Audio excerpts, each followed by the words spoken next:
Hello everyone and welcome back. It's been a while since my last Magic video. I am here today to talk about huge news that is coming to Magic the Gathering. There is a huge rule change coming our way to Commander, and there are pretty substantial reprints coming into Standard, thanks to Edge of Eternities, a new set, yet another set. We get a new set every week, it feels like, between sets of Secret Layers. But that's a whole other video, a whole other discussion. So we're going back to in-universe stuff with Edge of Eternities. It is a space-themed set. Our boy Tezzeret is going to be front and center. I'm glad he's back. It's pretty cool to see him again. We haven't seen him since the end of the new Phyrexia arc. He got his Darksteel body and he's like bounced. He's like, yeet, I'm out of here. Screw you guys. I'm going to space. So here he is. He went to space. He's back. We'll get into that later.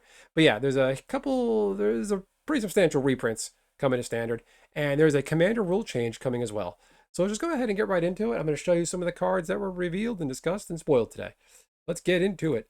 So first on the list is the man of the hour, our boy, the man himself, Tezzeret, Cruel Captain. Looks like he's put on a few pounds, but I believe his body is pure dark steel. So if you're not familiar with the lore, he was like sort of semi-aligned with the Phyrexians, but he defected. He pretty much aligned with them just so he can get a new body because he has the temporal portal thing inside his body, but it's eating away at him. There's like nothing left of him. It's like causing him immense pain. He needed a dark steel body. The Phyrexians strung him along.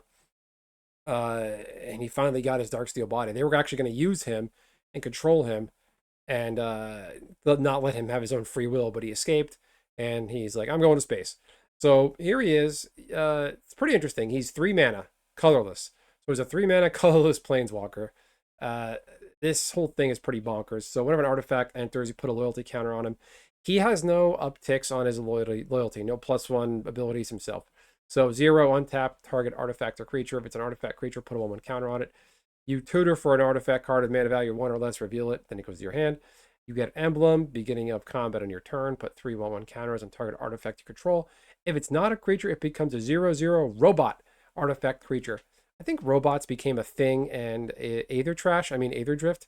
I kind of skipped that set. I thought it was stupid. Storyline sucked, and the whole theme just sort of sucked. And loot sucks. I hope loot isn't in this set. Anyway, so I think this Tezzeret is just bonkers. 3 mana.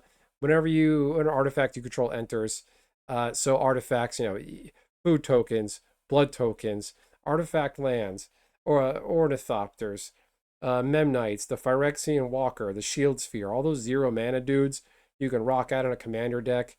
You can do the Koldatha Rebirth and the Koldatha thing that was printed in Phyrexia. Destroy an artifact, get 3 tokens, 3 dudes. Oh no, that won't really do it. Anyway, find a way to pump out a bunch of artifacts between food tokens, blood tokens, etc. I said all that already.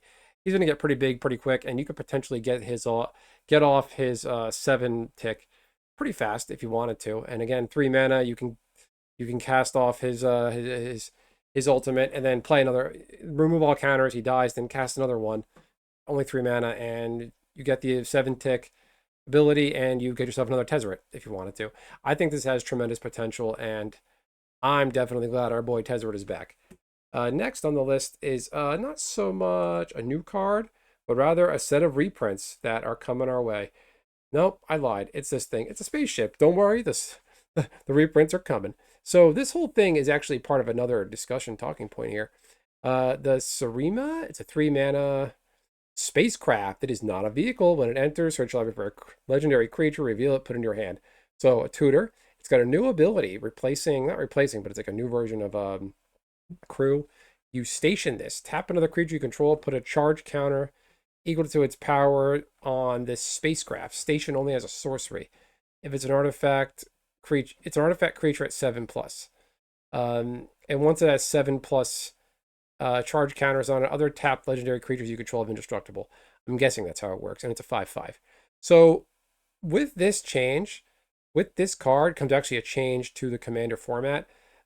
News broke, Gavin, what's his name, posted a video earlier that as of Edge of Eternities, vehicles and spacecrafts can be your commander. That's right. This thing here, this spaceship, can be your commander. And an inanimate object that doesn't work unless somebody pilots it or put a charge counter on it is your boss and your leader. That's like saying, who's in charge here? And you point to your car. I think it's long overdue. People wanted to use vehicles as commanders for a long time. There's the various legendary ships that came out in the Ixalan blocks. I know Aether Drift had a bunch of legendary vehicles. There's a Seeka's Chariot. That's a big one. A lot of people love. There's a lot of potential, a lot of very creative things people can do with this. So I think that change is interesting, much needed. Apparently, it's been in the works for a while. Let me know what you think in the comments of that rules change. So again, any legendary vehicle can be a commander once Edge of Eternities comes out. So the whole spacecraft thing, it's another form of crew, but this thing can be easily abused, tutored for a legend. You can even animate this with something like Ensoul Artifact, turn it into a creature and smack somebody with it. There's even an old 3-mana drop from like the first, what is it, Kaladesh block that Tezzeret's Touch. Equipped creature, it's an aura creature, artifact becomes a 5/5 creature and it turns into other types. So you can animate this and smack somebody with it if you wanted to as well. So there's that. Let me know what you think of these spacecrafts and what other spacecrafts might look like. So moving on is the reprints. It's I think these are great to come back into standard. You know, why not? We've got ourselves Sacred Foundry, so you could probably guess where this is going. Mountain Plains, you know what these are by now. Shocklands, pay 2 life. If you don't, enters tapped. I think this is great. It's a great mana staple people want to see back. It's going to bring the price down, get these available to everybody. I do need a few of the, what's the red blue one? I'm blanking. I should know what that's called. It's pretty late. I have dad brain. Anyway, so Shocklands are back, but Space Shocklands, Space Shock, Space Shocker. So Watery Grave, pretty cool. I think the art for this set is very interesting. I'm actually looking forward to this set. I don't have a problem with UB sets being standard, but this is pretty interesting. This pushes Magic to the edge, I think, going to space. This something about this just talks to me. I think it's awesome. And Tezzeret is back. And so Stomping Ground, we all know what that does. Then we got ourselves a Breeding Pool. Okay, moving on. And Godless Shrine. Now, right now, this is all that's spoiled in terms of the Shocklands. People are wondering if they're going to be doing the full cycle. What is it? The red-blue guy is not here, as well as a few others. So, the Golgari land. Yeah, I'm thinking they're going to reprint all of them. That's going to be the rare land cycle for the set. Or if they don't reprint all of them, they're going to put them in the next set that comes out in standard. What is it? The Avatar set or Spider-Man or Shockland's going to be in Spider-Man. That would be a shocker. That is a Spider-Man villain, so you never know. But it is cool now, refreshing to get a break from UB and get back to an actual Magic IP, Magic the Gathering IP, and bring back a guy like Tezzeret. Anyway, let me know what you think in the comments. Are you looking forward to this? Do you like the rules change that artifacts, that vehicles and spacecrafts can now be your commander? Are you happy Tezzeret's back? What do you think of Tezzeret? What do you think of the game overall? Are you happy that Final Fantasy is a Universes Beyond sets are going to be standard? Because don't worry, Spider-Man and Avatar are coming our way this year too, and they too are going to be standard. Anyway, let me know what you think in the comments. Be sure to like, comment, and subscribe, and I'll catch you next time. Thanks, everyone.